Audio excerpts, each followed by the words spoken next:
Good evening सभी बच्चों। आज हम लोग डिस्कस करेंगे features of democracy.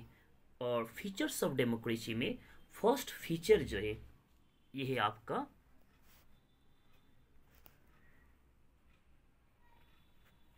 Major decisions by elected leaders. ये फर्स्ट फीचर हुआ, ठीक है।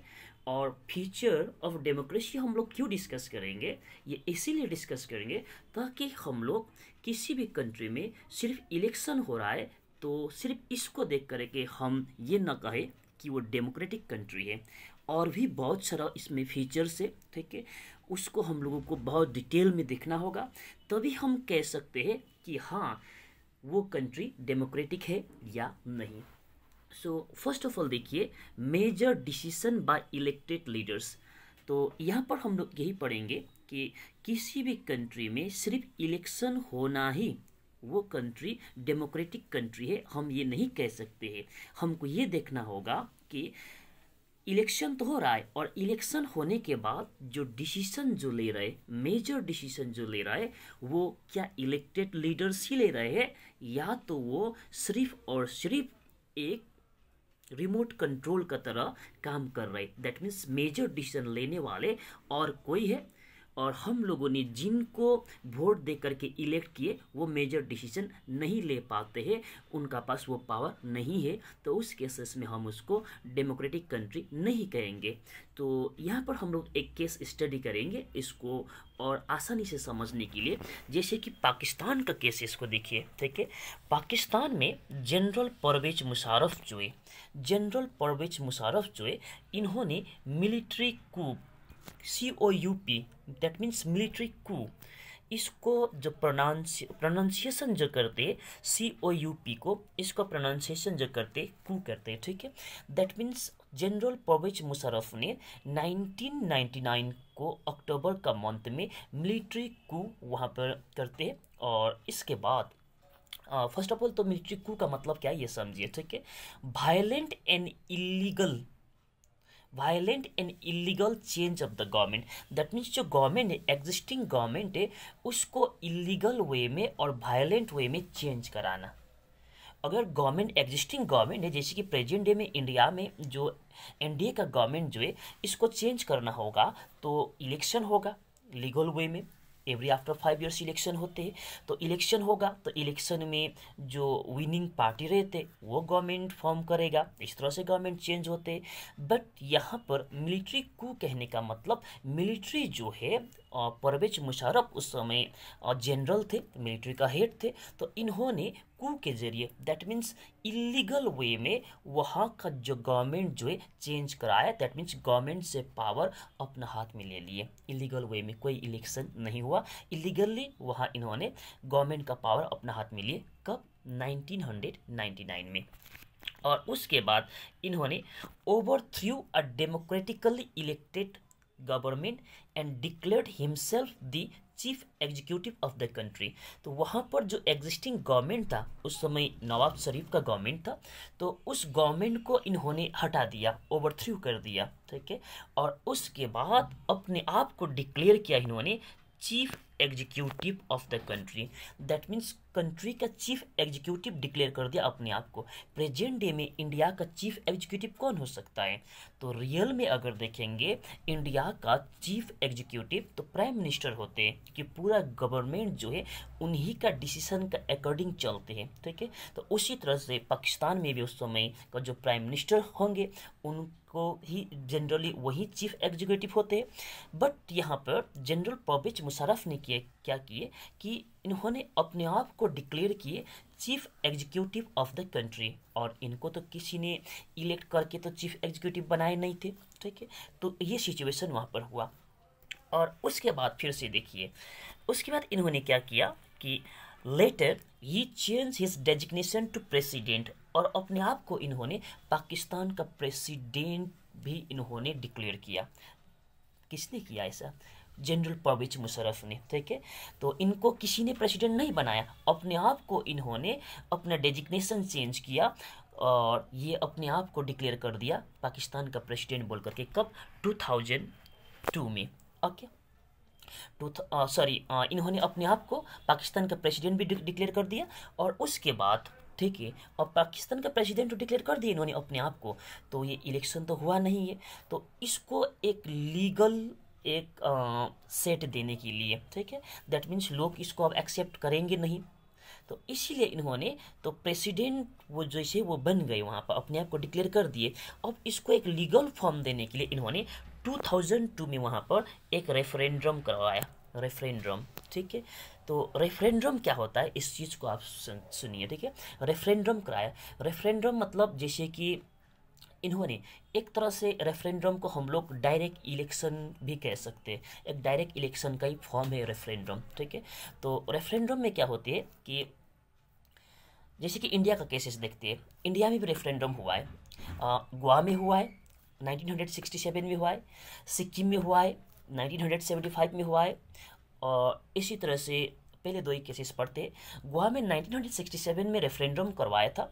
तो ये रेफरेंडम करवाया था कि गोवा जो है इससे पहले एक यूनियन टेरिटरी थे, ठीक है।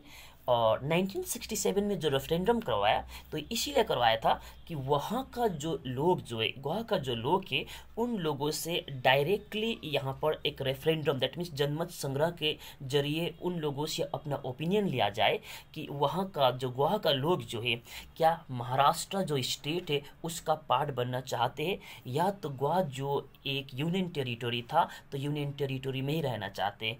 तो रेफरेंडम जब कराए 1967 में, तो वहाँ का मेजॉरिटी पॉपुलेशन का कहना यही था कि रेफरेंडम में वो लोगों का जो ओपिनियन यही था कि वो लोग एक यूनियन टेरिटरी की तरह ही रहना चाहते हैं। तो वो यूनियन टेरिटरी रहा और बाद में जाकर के गोवा एक स्टेट बना। और इसी तरह से सिक्किम का बात करेंगे 1975 में, सिक्किम इससे पहले 1975 से पहले अगर देखेंगे सिक्किम एक कंट्री का तरह ही था, वहाँ पर एक मोनार्कियल फॉर्म ऑफ गवर्नमेंट चल रहा था, ठीक है। और 1975 में सिक्किम में एक रेफरेंडम कराया, और उस रेफरेंडम कराने का मकसद ये था कि वहाँ पर जो मोनार्कियल फॉर्म ऑफ गवर्नमेंट चल रहा था उसको एबोलिश कराने के लिए लोगों से ओपिनियन मांगा गया। दैट मीन्स रेफरेंडम करवाया, दैट मीन्स लोगों से ओपिनियन मांगा गया कि लोग क्या सिक्किम में मोनार्कियल फॉर्म ऑफ गवर्नमेंट को ख़त्म करना चाहते, यस और नो में होता है जनरल रेफरेंडम। तो और दूसरा चीज़ यहाँ पर यह था कि क्या सिक्किम इंडिया का पार्ट बनना चाहते हैं, ठीक है, इंडिया में मर्ज होना चाहते हैं, तो यस और नो में वहाँ पर ओपिनियन देना होता है। तो 1975 में सिक्किम में यही हुआ कि रेफरेंडम जो कराया गया, तो उस रेफरेंडम के जरिए जो मैक्सिमम पीपल का ओपिनियन यही था कि वहाँ मोनार्कियल फॉर्म ऑफ गवर्नमेंट को वो लोग एंड करना चाहते और वो लोग इंडिया का पार्ट बनना चाहते। तो उसके बाद सिक्किम भी इस तरह से इंडिया का पार्ट बन गया। और सेम थिंग आप देखेंगे 1947 में सिलहट, ये प्रेजेंट डे का अगर बात करेंगे तो बांग्लादेश का एक सिटी है, ठीक है, वहाँ पर रेफरेंडम हुआ था। तो ये 1947 में हुआ था। तो 1947 में ये रेफरेंडम हुआ था वहाँ पर। तो ये इसीलिए हुआ था कि ये असम और बांग्लादेश का एडजॉइनिंग एरिया में पड़ता है, ठीक है। तो रेफरेंडम इसीलिए हुआ था वहाँ पर ताकि वहाँ का लोगों से ओपिनियन लिया जाए डायरेक्टली, ठीक है। फिर भी बोल रहा हूँ ये रेफरेंडम जो है एक तरह से एक डायरेक्ट इलेक्शन का तरह ही है। तो वहाँ का लोगों से डायरेक्ट ओपिनियन लिया जाए कि वो लोग क्या असम जो उस समय इंडिया का जो स्टेट है असम का पार्ट बनना चाहते, दैट मीन्स इंडिया का पार्ट बनना चाहते, या तो उस समय का पाकिस्तान में मर्ज होना चाहते। तो उस समय तो पाकिस्तान था, इसको ईस्ट पाकिस्तान कहते थे प्रेजेंट का बांग्लादेश को। तो वो लोगों ने, ज़्यादातर लोगों का ओपिनियन यही था कि वो लोग उस समय का ईस्ट पाकिस्तान का पार्ट बनना चाहते हैं, और ईस्ट पाकिस्तान प्रेजेंट डे का बांग्लादेश है, और प्रेजेंट डे में ये सिलहट जो है बांग्लादेश का एक सिटी है, बांग्लादेश का पार्ट है। तो इस तरह से वहाँ पर भी रेफरेंडम हुआ था, ठीक है। दैट मीन्स इंडिया का रेफरेंडम आपको बता दिए, गोवा में हुआ, सिक्किम में हुआ, और भी कुछ कुछ है, ठीक है।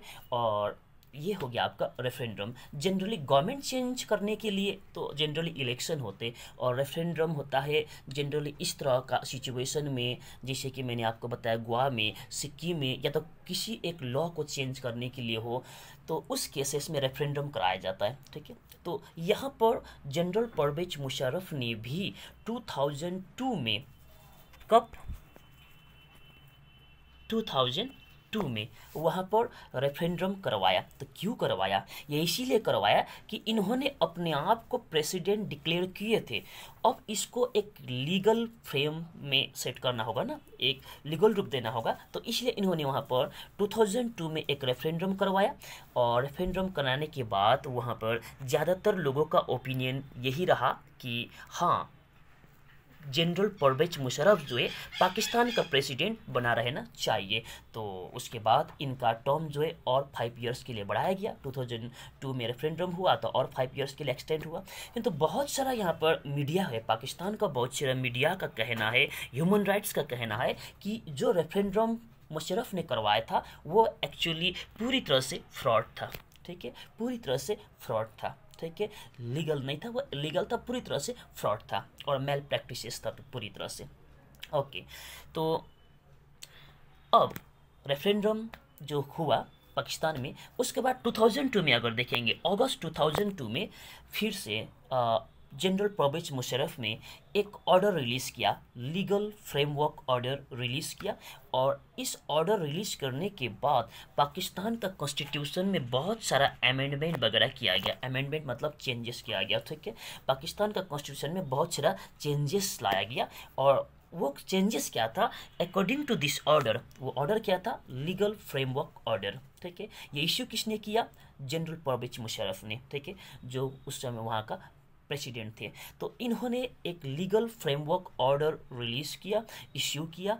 और उस ऑर्डर के जरिए पाकिस्तान का कॉन्स्टिट्यूशन में बहुत सारा अमेंडमेंट करने का काम हुआ। ठीक है, और ये ऑर्डर में क्या था? तो according to this order, okay, president can dismiss the national and provincial assembly. तो प्रेसिडेंट को इतना पावर दिया गया कि प्रेसिडेंट जो है, that means general Pervez Musharraf जो है, नेशनल असेंबली को भी डिसमिस कर सकते, प्रोविंशियल असेंबली को भी डिसमिस कर सकते।